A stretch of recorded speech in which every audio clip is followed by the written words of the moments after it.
받으신 결심을 예비합니다. 나는 천능하신 아버지 하나님 천지의 창조주이십니다. 나는 그의 유일하신 아들 우리 주 예수 그리스도를 믿습니다.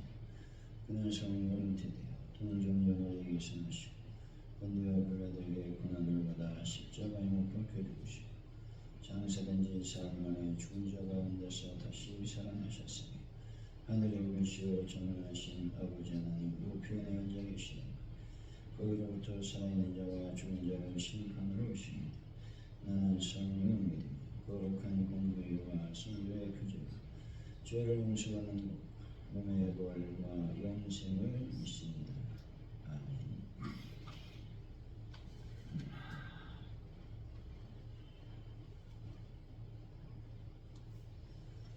찬송가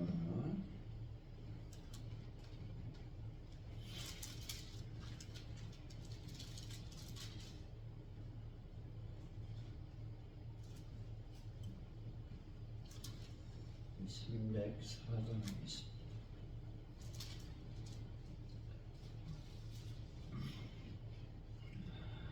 304장 찬양합니다. 304장.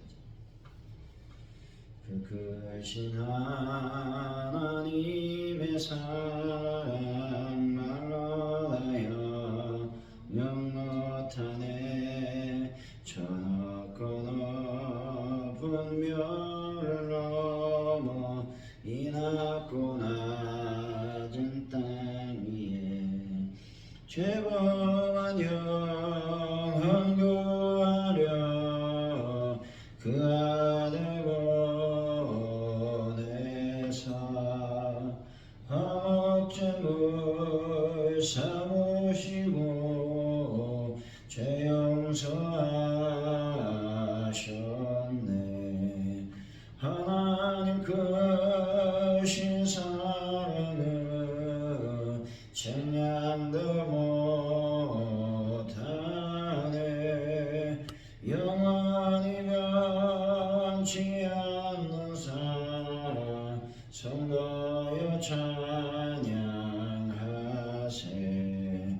괴로운 시절 지나가고 땅 위에 영화세할 때 주 믿지 않던 영혼들을 큰 소리 외쳐 울어도 주 믿는 성도들에게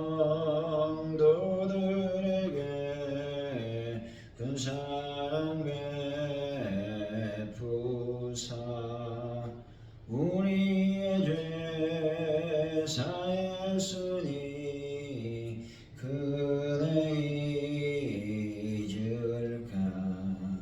하나님 크신 사랑은 측량다 못하네. 영원히 변치 않는 사랑 성도여 찬양하세.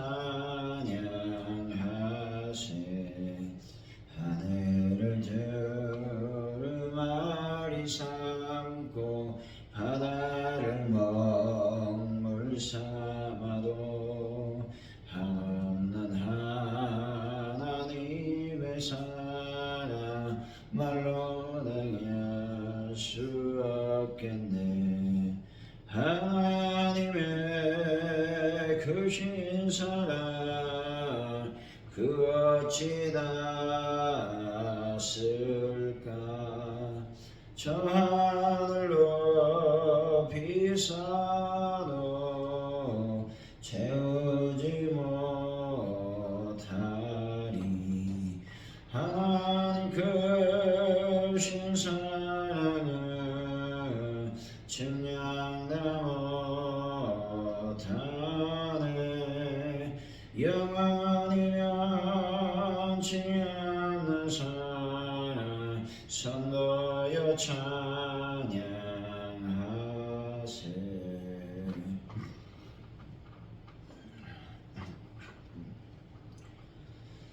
주님 십자가와 부활이 최고의 표적임에도 기도의 응답을 표적으로 구할 때가 많았음을 고백합니다. 더 좋은 표적이 있을 것이라 여기며 새로운 표적을 갈망한 저희들의 악함과 약함을 불쌍히 여겨 주옵소서. 이전에 십자가 지신 예수 그리스도로 충만하다고 선포하며 살아갈 수 있는 믿음을 허락하여 주시길 원합니다. 오늘 하루를 주님 저희들이 살아갑니다. 하루를 살아갈 때 하나님의 거룩한 영광과 은혜가 넘쳐날 수 있도록 주여 복을 더하시고 인도하여 주시길 원합니다. 하나님 아버지 모든 것이 주님께 있음을 고백합니다. 대한민국을 붙잡아 주시고 전 세계의 평화를 더하여 주실 줄로 믿습니다. 특별히 대한민국의 정치적인 혼란 속에 있습니다. 하나님께서 모든 은혜로 온전히 영광을 돌리는 민족이 되게 하여 주실 줄로 믿습니다. 경제적인 모든 부분도 하나님께서 붙잡아 주옵소서. 하자 오늘께 놀라운 도움을 더하여 주시기를 원합니다. 또 전도할 때 열매와 결실의 역사가 일어날 수 있도록 아버지여 역사하여 주옵소서. 은총을 베풀어 주옵소서.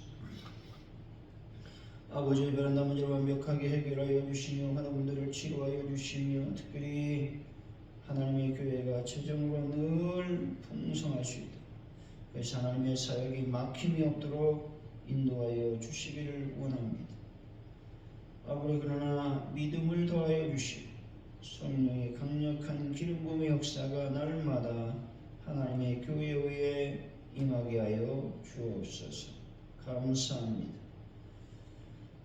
예수님의 이름으로 기도하옵나이다. 아멘. 오늘 우리에게 주신 말씀 마태복음 12장입니다. 38절에서 50절까지 말씀 우리 교도하시고 마지막 절은 같이 읽습니다. 마태복음 12장 38절로 50절까지 말씀입니다. 그때 서기관과 바리새인 중 몇 사람이 말하되 선생님이여 우리에게 표적 보여주시기를 원하나이다.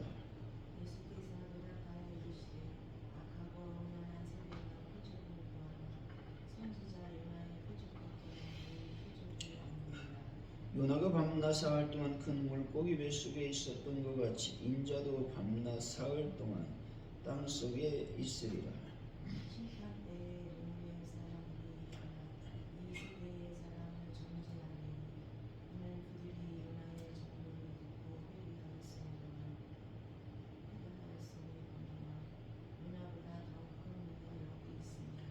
심판 때 남방 여인이 일어나 이 세대 사람을 정죄하리니 이는 그가 솔로몬의 지혜로운 말을 들으려고 땅 끝에서 왔음이거니와 솔로몬보다 더 큰 이가 여기 있느니라.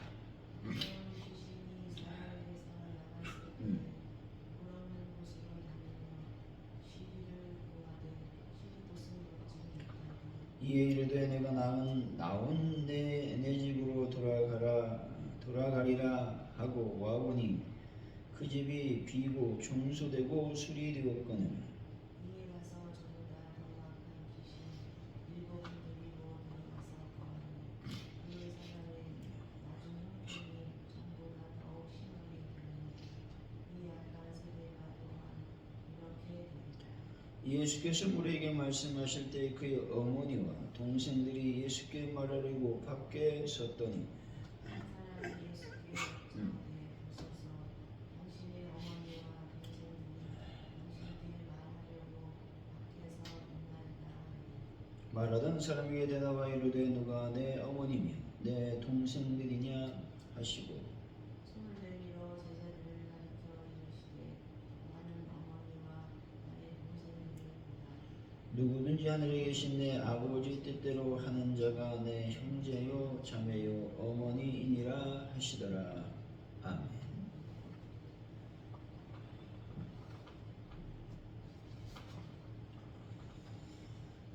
오늘의 말씀은 서기관과 바리새인들이 표적을 구하자 예수님은 요나의 표적밖에는 보일 것이 없다고 말씀하고 있습니다.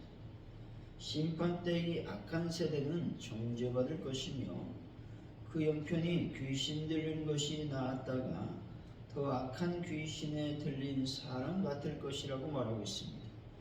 예수님은 하늘 아버지 뜻대로 하는 자가 그분의 형제요 어머니라고도 말씀하고 있습니다. 우리 38절이죠. 시작. 그의 세리간과 바리새인 중 몇 사람이 말하되 선생님이여 우리에게 표적 보여주시기를 원하나이다. 이들은 이미 귀신이 쫓겨나고 병이 고쳐지는 수많은 표적을 목격했음에도 불구하고 자신들의 불신앙을 정당화하기 위해 또 다른 자극적인 기적을 요구하고 있는 것입니다. 이는 진리를 찾으려는 갈망이 아니라 예수님을 시험하고 코너로 몰아넣으려는 악의적인 의도가 깔린 요청이라는 것이죠. 바리새인들처럼 우리는 이미 많은 은혜를 받았음에도 불구하고 자꾸만 더 큰 체험이나 기적이 있어야 믿음이 생길 것처럼 행동할 때가 있다는 것입니다. 그러나 가장 큰 표적은 이미 성경에 기록된 예수님의 십자가와 부활인 것입니다. 감각적인 자극을 쫓기보다 변치 않은 진리의 말씀 위에 믿음의 뿌리를 내려야 된다라는 것입니다. 39절이죠. 시작. 예수께서 대답하여 이르시되 악하고 음란한 세대가 표적을 구하나 선지자 요나의 표적 받기는 오일 표적이 없느니라. 음란한 세대라는 표현이 하나님과의 언약 관계를 저버린 영적 간음을 의미합니다. 예수님께서 그들의 요구를 단호히 거절하시며 오직 요나의 표적만이 유일한 대답이 될 것임을 선언하시고 있는 것이죠. 이는 눈에 보이는 현실보다 하나님의 섭리에 의한 구원 사건이 본질임을 일깨워 주고 있다는 것입니다. 하나님 한 분만으로 만족하지 못하고 세상적인 방법이나 신비주의 현상에 마음을 뺏기는 것이 영적인 음란함이라는 것이죠. 내 기도를 들어주시는 현상에만 집중하기보다는 기도를 들으시는 하나님과의 인격적인 관계를 회복하는데 삶의 우선순위를 두어야 된다 말씀하고 있는 것입니다. 40절이죠. 시작. 요나가 다음날 사흘 동안 물고기 뱃속에 있었던 것 같이 인자도 밤낮 사흘 동안 땅속에 있으리라. 본절은 예수님의 죽음과 장사 그리고 부활에 대한 명확한 예언임을 강조하고 있습니다. 요나가 물고기 뱃속에서 살아나온 것이 니느웨 사람들에게 강력한 회개의 메시지가 되었다는 것이죠. 이렇듯 예수님의 불은 그분이 누구신지를 증명하는 인류 역사상 가장 크고 결정적인 표적이 될 것이라고 하는 선포의 말씀인 것입니다. 주님은 죽음의 권세를 이기고 사흘 만에 부활하셨습니다.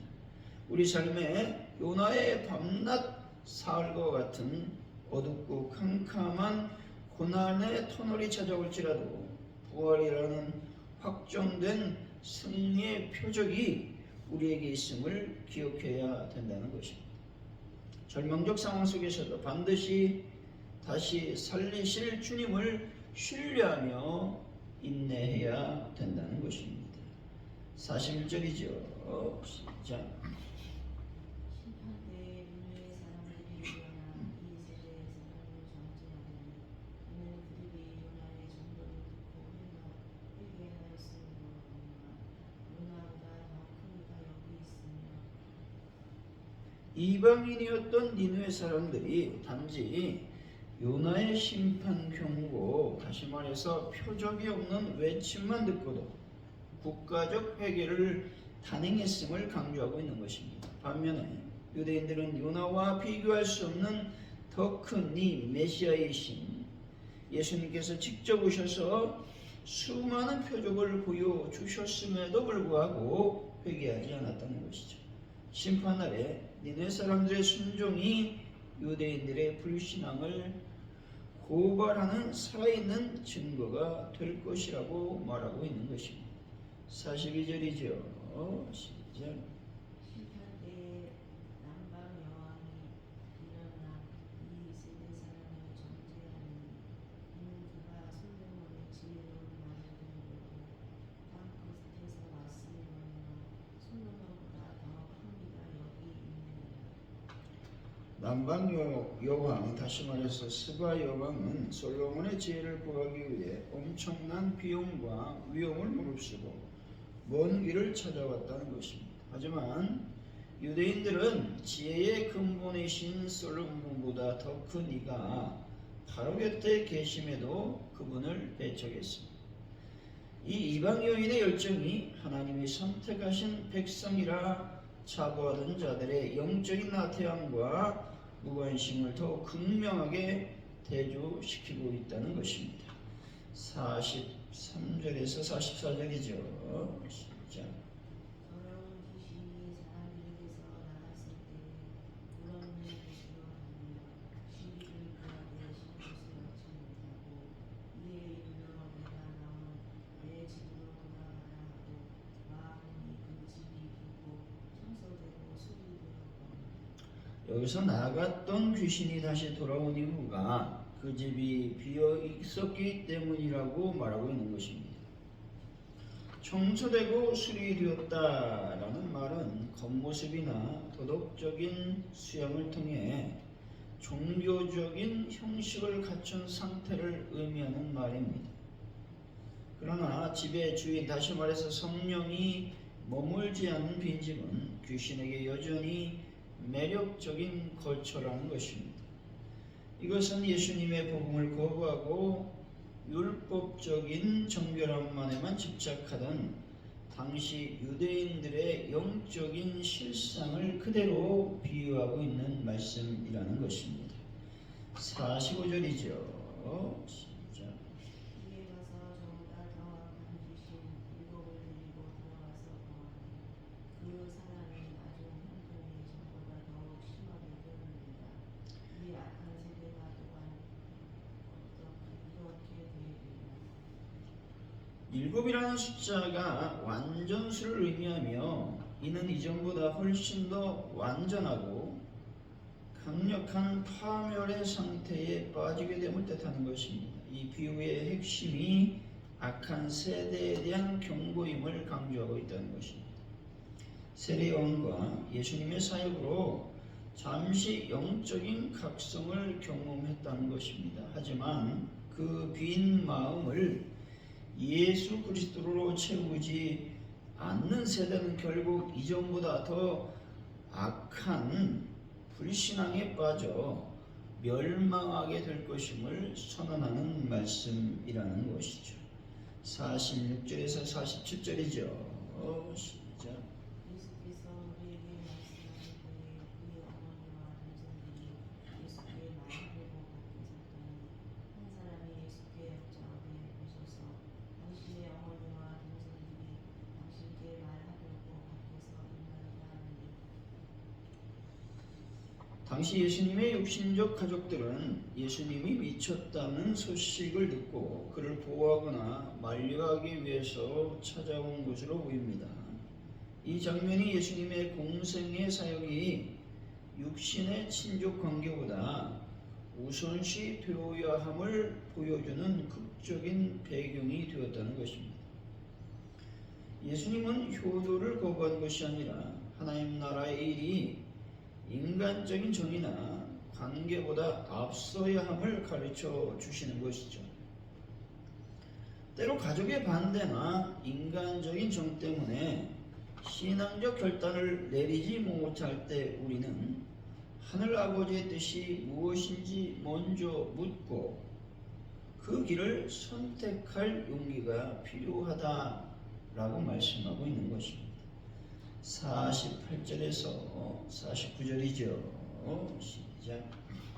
나라는 사람에게 대답하여 이르시되 누가 내 어머니이며 내 동생들이냐 하시고 손을 내밀어 제자들에게 가르쳐 이르시되 나의 어머니와 나의 동생들을 보라. 예수님의 이 질문이 가족을 부인하는 것이 아니라 가족의 개념을 영적으로 확장하고 재정의하는 것임을 강조하고 있다는 것입니다. 손을 내밀어 제자들을 가르치신 행위는 예수님과 인격적 관계를 맺고 복음을 따르는 이들이 새로운 메시아 공동체의 핵심 구성원임을 공식적으로 선언하고 있는 것입니다. 우리는 그리스도의 피로 맺어진 영적인 가족인 것입니다. 단순히 예배 시간에만 만나는 사이가 아니라 한 아버지를 모신 형제요 자매라는 의식을 가져야 된다는 겁니다. 외롭고 소외된 이들에게 우리 공동체가 예수님이 말씀하신 새로운 가족의 따뜻함을 제공하고 있는지 돌아보아야 된다는 것입니다. 50절이죠. 시작. 누구든지 현재 계신 내 아버지의 뜻대로 하는 자가 내 형제요 자매요 어머니이니라 하시니라. 본질이 하나님이 아니라 오직 하나님 나라의 가족의 입회 조건에 대해서 말씀하고 있는 것이죠. 그것은 혈통이나 전통이 아니라 오직 하늘에 계신 아버지의 뜻대로 행하는 것이라는 겁니다. 하나님과의 수직적 순종 관계가 형성될 때 성도들 사이에 수평적인 형제 관계도 비로소 완성이 된다는 것입니다. 예수님의 가족이라는 증표는 말에 있지 않고 아버지의 뜻대로 하는 삶의 열매에 있다는 것입니다. 주일 성수나 종교적 의무를 넘어 일상의 삶 속에서 하나님의 통치를 인정하고 그분의 말씀에 순종할 때 우리는 비로소 주님과 가장 가까운 친밀함을 누리는 참된 가족이 된다는 것입니다. 사랑하는 성도 여러분, 악을 멀리하는 것을 넘어 적극적으로 마음에 말씀이 채워져 하나님의 뜻에 순종하는 참된 가족들이 다 되시기를 예수 이름으로 간절히 축원드립니다. 기도합니다. 하나님 아버지 감사합니다. 오늘 저희들을 믿음의 하나님의 아들로 딸들로 삼아 주셨사오니 감사드립니다. 우리는 때때로 이족과 표적을 구할 때가 많습니다. 그러나 우리가 믿어야 되는 큰 이족과 표적은 예수님의 십자가와 예수님의 부활임을 다시 한번 기억하고 나아갈 수 있도록 인도하여 주실 줄로 믿습니다. 하나님 아버지, 우리 삶의 가장 우선순위는 하나님과의 인격적 관계를 회복하는 것임을 기억할 수 있도록 아버지여 도와주옵소서. 절망적인 상황 속에서 반드시 하나님은 나를 살리실 것이고 나를 풀어줄 것이고 형통하게 만들어 주신다라는 믿음을 결코 잊지 않도록 아버지여 저희들을 긍휼히 여겨 주옵소서. 아버지 하나님, 오늘 또 우리가 아버지의 뜻이 무엇인지 묻기를 원합니다. 또 인간적인 정의나 또 가족의 반대 때문에 신앙적인 결단을 내리지 못하는 잘못을 범하지 않도록 주여 저희들을 인도하시고 붙잡아 주옵소서. 거룩한 영광이 우리 삶을 온전히 지배하게 하여 주옵소서. 감사합니다. 예수님의 이름으로 기도하오며 주기도문으로 예배를 마칩니다. 하늘에 계신 우리 아버지, 아버지 이름을 거룩하게 하시며 아버지 나라가 오게 하시며 아버지의 뜻이 하늘에서와 같이 땅에서도 이루어지게 하소서. 오늘 우리에게 용할 양식을 주시고 우리가 우리에게 잘못한 사람을 용서해 준 것 같이 우리 죄를 용서해 주시고 우리를 시험에 빠지지 않게 하시고 악에서 구하소서. 나라와 권능과 영광이 영원히 아버지의 것입니다. 아멘.